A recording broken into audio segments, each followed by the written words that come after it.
Umat Allah yang terkasih, selamat pagi semua. Biasanya ada Oma Sneki di sini, tapi minggu ini kayaknya tidak kelihatan. Saudara-saudari yang terkasih, pada tahun 1931, kalau saya tidak salah, Yesus dalam penampakannya kepada Santa Faustina dari Kowalska, Polandia, meminta agar ditetapkan satu hari khusus untuk hari kerahiman. Maka pada tahun 2000 ketika mendiang Paus Santo Yohanes Paulus II, ya sama-sama dari Polandia, kemudian menetapkan minggu kedua sesudah Paskah sebagai minggu kerahiman ilahi. Maka gereja memulai penghormatan khusus kepada Yesus, kepada hatinya sebagai sumber kerahiman ilahi.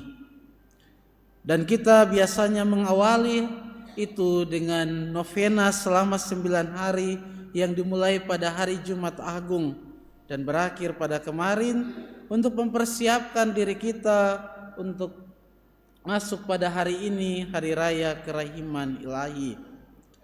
Maka saudara-saudari yang terkasih, Santo Yohanes Paulus II dalam ensikliknya Dives in Misericordia, kaya dalam belas kasih, mengingatkan kita semua bahwa misteri Paskah adalah puncak pewahyuan dan perwujudan dari belas kasih Allah itu sendiri.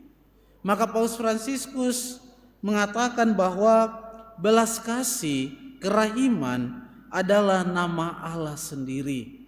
Belas kasih dan kerahiman adalah nama lain dari Allah sendiri. Maka saudara-saudari yang terkasih, belas kasih kerahiman Allah inilah yang mengantar kita untuk sampai pada ruang atas di mana para murid berkumpul hari ini dalam bacaan Injil. Mereka berkumpul dengan pintu-pintu dan jendela yang terkunci rapat karena ketakutan. Mereka diliputi bukan hanya ketakutan pada pemimpin-pemimpin agama Yahudi, tapi juga mereka dilanda oleh ketakutan karena kegagalan mereka, di mana mereka gagal untuk memahami Kristus sendiri. Mereka gagal karena lari ketika Yesus mengalami peristiwa-peristiwa penting, yakni sengsara dan wafatnya. Mereka takut karena gagal, seperti Petrus yang mengkhianati, yang menyangkal Yesus, dan Yudas yang mengkhianati Yesus sendiri. Ruang yang tertutup adalah lambang ketakutan karena kegagalan-kegagalan yang mereka buat. Tetapi saudara-saudari yang terkasih, ketika Yesus datang menampakkan diri kepada mereka, Dia tidak mengecam atau mencela kegagalan mereka. Tetapi justru Yesus datang, hal pertama yang dibuat adalah Ia berkata, damai bagimu. Dan penginjil Yohanes mencatat ada 2 kali Yesus berkata, damai bagi kamu. Saudara-saudari yang terkasih, kasih dan kerahiman Tuhan itulah yang kemudian membawa kehidupan.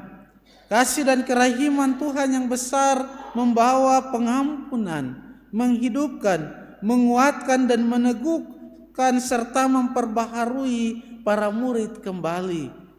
Kasih dan kerahiman Tuhan, damai bagi kamu, memampukan mereka untuk berani menjadi saksi-saksi Kristus sendiri, saksi-saksi belas kasih, saksi-saksi Paskah, saksi-saksi kebangkitan.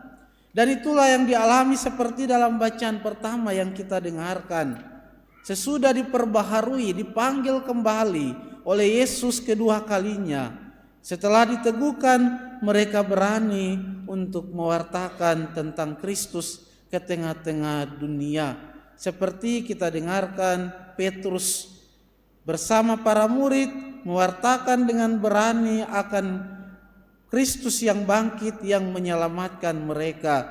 Mereka membuat mujizat-mujizat. penyembuhan kepada orang banyak.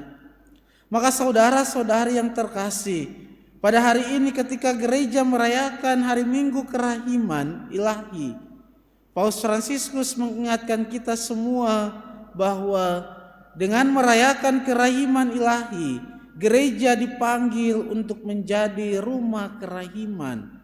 Paus menyebutnya sebagai rumah sakit lapangan, rumah penyembuhan, di mana gereja harus menjadi tempat di mana orang mengalami kasih, mengalami pengampunan, mengalami ia diteguhkan, mengalami ia diampuni, mengalami ia diteguhkan. Dan gereja itu adalah kita semua. Maka mari kita dipanggil untuk seperti Kristus, membawa kasih dan kerahiman, membawa pengampunan, membawa peneguhan dan penyembuhan kepada semua orang. Dan kita mulai dari keluarga kita sebagai gereja pertama, sebagai gereja domestik, Ecclesia Domestika, di mana kasih pengampunan harus mengalir dari dalam keluarga dan mengalir ke tengah-tengah dunia, sehingga kita sungguh-sungguh menjadi rasul-rasul kerahiman ilahi. Semoga Tuhan memberkati kita semua. Amin.